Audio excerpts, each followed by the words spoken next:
Les livres historiques occupent une place importante dans la Bible. Dans l'Ancien Testament, on a notamment 6 livres qui sont consacrés à l'histoire des rois d'Israël et de Juda. Parmi ces rois, qui sont cités dans la Bible et dont on a l'histoire, un certain nombre sont aussi mentionnés dans des textes extérieurs à la Bible. Et j'aimerais ici te les présenter et t'indiquer dans quel texte ils sont mentionnés. C'est là une bonne introduction pour les prochaines vidéos que je vais faire et où je vais te présenter plus en détail ces différentes sources. Alors, il y a 3 catégories. Tout d'abord, les dynasties royales, il y en a 2, puis ensuite les rois d'Israël, c'est-à-dire du royaume du Nord, il y en a 8, et enfin les rois de Juda, du royaume du Sud, il y en a 6. Bien entendu, je te présente l'état actuel des découvertes, mais il se peut que dans les années à venir, on découvre de nouvelles stèles ou de nouvelles inscriptions qui mentionnent d'autres rois de la Bible. Commençons donc par les dynasties. Il y a 2 dynasties royales qui sont mentionnées, la maison de David, Beth David, et la maison d'Omri, Beth Omri. Alors, la maison de David est mentionnée dans 2 stèles qui datent du 9e siècle, la stèle de Tel Dan et la stèle de Mécha. Ce sont des noms importants à retenir, mais je vais t'en reparler de manière plus détaillée de chacune de ces 2 stèles dans de prochaines vidéos. Ici, je me contente de les mentionner. La maison d'Omri, quant à elle, est mentionnée de nombreuses fois dans les chroniques assyriennes. Passons maintenant aux rois d'Israël. Il y a 8 rois qui sont mentionnés en dehors des sources bibliques. Le premier, c'est justement le chef de la maison dont on vient de parler, Omri. Il est mentionné, lui aussi, dans la stèle de Mécha. Le deuxième, c'est peut-être un des rois bibliques les plus connus, Akab, qui est lui mentionné dans les annales assyriennes d'un roi au nom un peu compliqué dont je te parlerai un peu plus tard, Salmaneser III.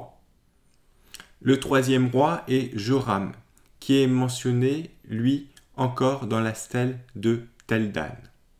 Le quatrième roi est Jéhu, qui est lui aussi mentionné dans les annales de Salmaneser III.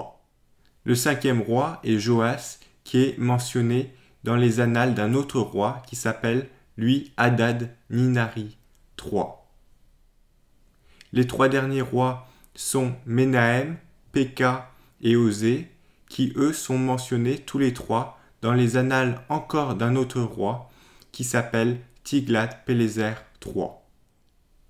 Du côté du royaume du Sud, du royaume de Juda, il y a 6 rois qui sont connus par des sources extra-bibliques.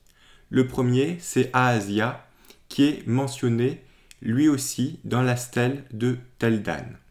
Tu as ensuite 2 autres rois, Ahazaria et Ahaz, qui sont mentionnés, eux, dans les annales de Tiglath-Pileser III, les mêmes annales dont je t'ai parlé à propos des rois d'Israël. Le quatrième roi, c'est Ézéchias, qui est mentionné dans les annales de Sennachérib. Ce passage est très intéressant puisque Sennachérib est aussi mentionné dans la Bible et le passage en question fait directement écho au récit biblique. Il est donc extrêmement intéressant de comparer les deux. Le cinquième roi, c'est Manassé, qui lui est mentionné dans 2 annales différentes, celle d'Essa-Ardon et celle d'Assurbanipal. Enfin, le dernier, c'est Jéhoiakin, qui est lui mentionné dans les annales de Nebuchadnezzar II. Comme tu peux le constater, il y a 2 types différents de sources. Les stèles et les annales. Les stèles, ce sont des monuments assez impressionnants, souvent en pierre, que l'on peut découvrir et qui renvoient à des événements précis. Les annales sont plutôt des livres historiques qui sont assez populaires dans cette région à cette époque. Les rois consignent en fait, année par année souvent, les grands événements qui ont eu lieu à leur époque. Ce sont donc des sources extrêmement précieuses pour connaître l'histoire de la région.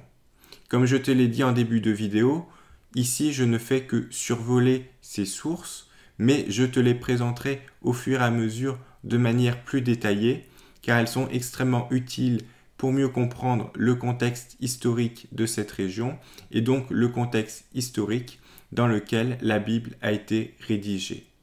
On verra aussi que plusieurs textes de ces annales, comme je te l'ai déjà signalé, font écho directement à des récits que l'on trouve dans la Bible.